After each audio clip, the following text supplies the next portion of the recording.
This is day 13 in the life of a college student. Monday na naman. May pasok na naman tayo. Nasa good mood ako kanina umaga dahil may baon na naman. Syempre, mas maganda may baon kaysa sa wala. Kaso Monday na naman, may pasok na naman. Lumipas ang weekend, parang wala naman.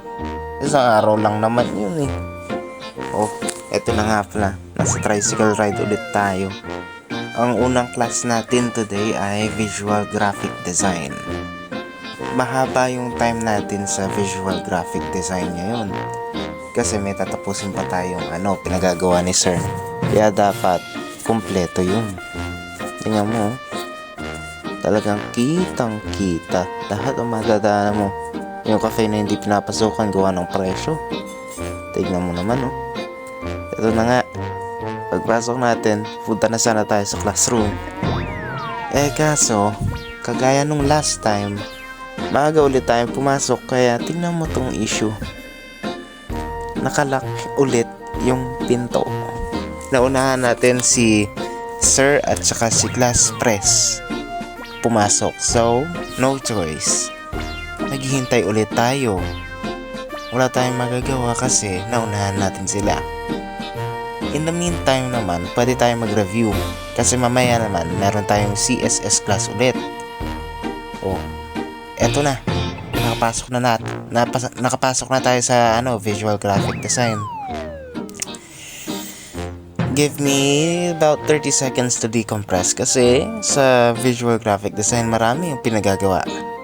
Ito na nga pala, dahil di ako nakapag-record habang ako ay gumagawa, ipapakita ko sa iyo ang aking nagawa.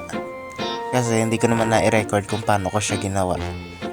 Papakita ko na lang kung anong results kasi hindi ako nakapag-record nung ginagawa ko siya.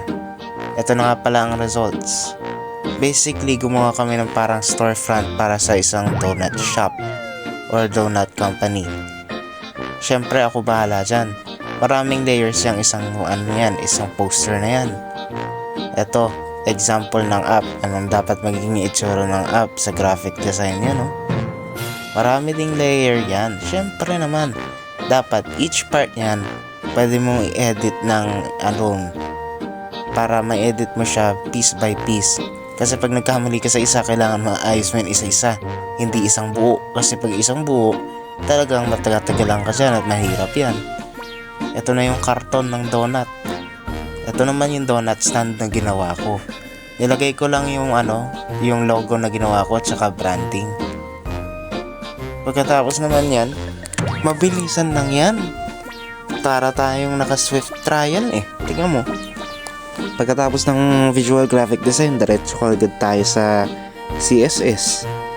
Ito na, nagdi-decompress muna tayo habang nagpre-prepare tayo ng gagawin nating computer.